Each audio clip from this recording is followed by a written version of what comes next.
جماعة الحقوني، انا بوظت الرسمة والسكتش بوك كله. بس فداكم يعني، تعالوا ارسموا معايا اميرة العلكة بالستايل بتاعي.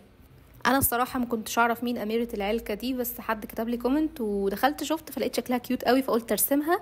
وبعد ما ارسمها بالستايل بتاعي زي ما الكومنت بيقول كده. بعدين وانا بدور على صورة ليها لقيت معاها واحدة تانية كده اسمها مارسلين او حاجة زي كده، فرسمت الشخصيتين بصراحة عشان عجبوني قوي. الاول رسمت الشخصيه الكرتونيه مارسيلين بالرصاص، وبعد كده رسمت الستايل بتاعي جنبها على طول بالرصاص برضو.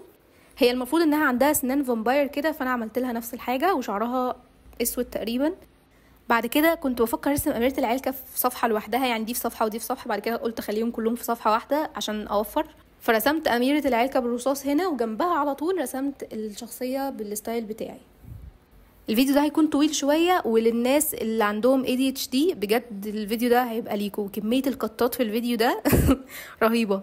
وانا برسم اميرة العلكة بستايلي اكتشفت ان هي عندها قصة ولابسة تاج كده، مش زي التانية ما عندهاش سنان فامباير ولا حاجة، ولابسة بينك في شعرها، بينك في كل حاجة بينك. بس كده تعالوا بقى نلون بألوان فلوماستر او ماركرز. هتقولوا لي ليه؟ هقول لكم عشان انا بجد كنت تعبت، فدي كانت اسهل حاجة، اسرع حاجة بصراحة. عايزاكم بقى تستمتعوا بشويه القطات اللي هتحصل دي. انا كنت بزهق من الرسمه اللي فوق انزل على تحت، اروح لليمين اروح للرسمه الشمال وهكذا، يعني ما بخلصتش رسمه بعدها بدات في التانية، لا انا كنت برسمهم كلهم في نفس الوقت. طبعا بعد ما اخلص عايزاكم تقولوا لي ايه اكتر شخصيه فيهم عجبتكم، وبرضه عايزاكم تقولوا لي ايه الشخصيه التانية اللي ارسمها بالستايل بتاعي، عشان أنا بجد عجبتني قوي عجبني الموضوع ده، وشكلي كده هعملها سلسله او تحدي. انا بصراحه يعني بصراحه وانا برسم كنت حاسه ان انا مياله اكتر لمارسلين، او اللي هي البنت اللي فوق مش اللي تحت، مش اميره العلك. معرفش ليه بس انا كنت مياله اكتر البنت اللي فوق. طبعا الحادثه بتاعت اللون البينك دي اللي حصلت حاولت اصلحها بكل الطرق، عملت لها لون ابيض كده عشان اغطيها، وبعد كده رسمت عليها تاني باللون البينك. مارسلين بقى كان شعرها عاجبني قوي بجد، انا كنت بصراحه كنت مياله ليها قوي، فكنت عماله اهتم بيها كده.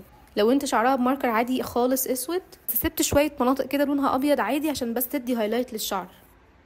اما بقى اميره العلكه بصراحه عملت لها شعرها كده اي كلام، معرفش ليه، وطبعا ما نسيتش الهايلايت بتاع العين. بس كده قولوا لي رايكم وارسم مين المره الجايه.